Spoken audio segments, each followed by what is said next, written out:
السلام علیکم ورحمۃ اللہ وبرکاتہ۔ یہ پچھلے جب سے یہ لاک ڈاؤن شروع ہوا ہے الحمدللہ ہماری ملت کے افراد نے،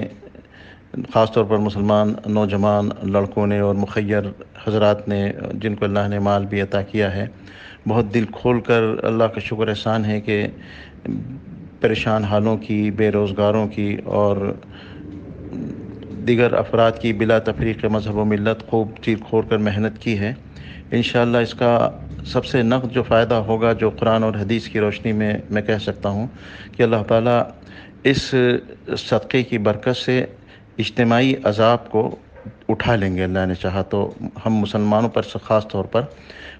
پر اس ملت ہندیہ کے اوپر سے جو حالات آئے ہوئے ہیں، اس لاک ڈاؤن سے پہلے جو حالات تھے NRC کے نام پر یا اور دیگر آزمائشیں جو مسلمانوں پر آنے والی تھی، انشاءاللہ اللہ نے چاہا تو اللہ اپنے فضل سے اللہ ہم کو اسی طرح خیر پر قائم رکھے۔ یہ اس اجتماعی عذاب کو اور آنے والی آزمائشوں کو انشاءاللہ اللہ تبارک تعالیٰ اپنے فضل سے ہٹا لیں گے اس صدقے کی برکت سے، اس لیے کہ حدیث میں آتا ہے کہ صدقہ اللہ کے غضب کو بجھاتا ہے، اور اللہ ہی کے غضب سے یہ سارے حالات آتے ہیں اور اس کی ذمہ دار بھی ہم ہی تھے۔ لیکن اللہ کا شکر احسان ہے، ہم کو کسی سے موازنہ یا مقابلہ نہیں کرنا ہے، لیکن دیگر اقوام کے مقابلے میں الحمدللہ پورے ملک کے اندر مسلمانوں نے بہت ہمت اور حوصلے کے ساتھ میں اور بہت ہی دل کھول کر کشادہ قلبی کے ساتھ میں اس کار خیر کو انجام دیا ہے، اور اللہ کا شکر احسان ہے بہت حد تک ضرورت مندوں کے پاس میں راشن یا اور دیگر ضروریات بہت حد تک پیسے کے بھی اعتبار سے پہنچ گئی ہیں۔ لیکن اس وقت ابھی ایک بہت بڑی سخت آزمائش آئی ہوئی ہے اس ملک کے مزدور طبقے پر، اور وہ انتظار کر کر تھک گیا ہے، اور کسی قسم کی کوئی اس کی سنوائی نہیں ہو رہی ہے۔ وہ بیچارے اپنا بھاری بھاری سامان اپنے سروں پر لے کر چھوٹے چھوٹے بچوں کے ساتھ، بوڑھے مردوں عورتوں کے ساتھ میں نکل پڑے ہیں۔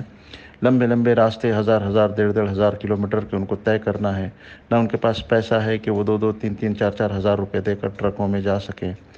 اور راستے میں نہ کھانے کا انتظام نہ پینے کا ہے۔ اس وقت ایک بہت بڑی خدمت ہے، اور اللہ کو خوش کرنے کی اور اللہ کے غصے کو بجھانے کے لیے ایک بڑا خیر کا ایک راستہ یہ ہے کہ اس وقت ان مزدوروں کے جو قافلے جا رہے ہیں، ان کی مدد کی جائے، اس طرف اب توجہ دینی چاہیے۔ مقامی طور پر چونکہ تھوڑا سا لاک ڈاؤن میں کھلا بھی ہوا ہے اور بہت سی ضرورتیں پوری بھی ہو رہی ہیں لوگوں کی، اور بھی شکلیں نکل رہی ہے، تھوڑا سا بازار بھی لگ رہا ہے، کچھ لوگ بازاروں میں دھندا لگا کر پیسہ بھی کما رہے ہیں۔ تو اس سلسلے میں ایک گزارش یہ تھی کہ ایک تو اپنے اپنے علاقے سے 10 5 20 کلومیٹر جن کے پاس میں گاڑیاں ہیں، جتنے لوگوں کو بٹھا سکتے ہیں بٹھا کر 10 کلو 5 15 کلو 20 کلومیٹر تک ان کو آگے چھوڑ دیں۔ آگے یہاں سے جیسے مثال کے طور پر بھیونڈی تک چھوڑ دیں، یا ادھر سے آگے پنویل تک، یا پنویل سے آگے اور کچھ لوناوالا تک چھوڑ دیں۔ کچھ اس طرح کی کوئی ترتیب پولیس کو ساتھ میں ملا کر ان کو سمجھا کر، اس وقت پولیس بھی الحمدللہ تعاون کر رہی ہے ان کے ساتھ میں۔ ایک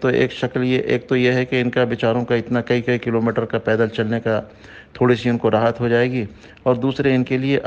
اب ان کی کھانے اور ان کے پانی کی فکر کرنے کی ضرورت ہے۔ ان کے بچوں کے لیے کچھ بسکٹ کے پیکٹس ہیں یا اور کچھ چیزیں ہیں ایسی ہیں کہ وہ راستے میں بچوں کو کھلا سکیں۔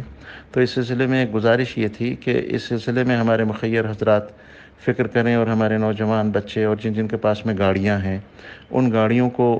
وہ اس کے لیے استعمال کریں۔ انشاءاللہ بہت اجر خیر کا اجر عظیم کے حصول کا ذریعہ بنے گا۔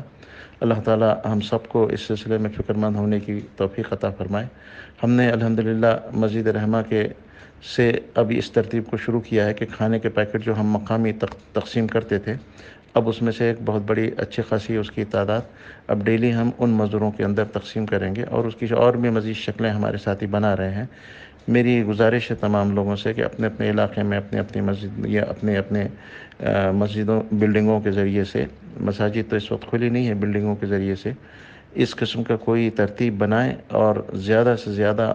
ان کو فاصلہ کم کرنے کی، ان کو اس ذہن سے راحت پہنچانے کی، اور کچھ کھانے پینے کا ان کے نظم کی فکر کریں۔ انشاءاللہ بہت اجر اللہ تبارک تعالیٰ دے گا۔ اللہ اپنے فضل سے اس عمل کو ہماری اجتماعی امت کے حق میں قبول فرما کر اپنی ناراضگی کو دور فرما دے، اور آنے والے مسائل اور مصیبتوں سے اللہ ہماری اور ہماری نسلوں کی حفاظت فرمائے۔ السلام علیکم ورحمۃ اللہ وبرکاتہ۔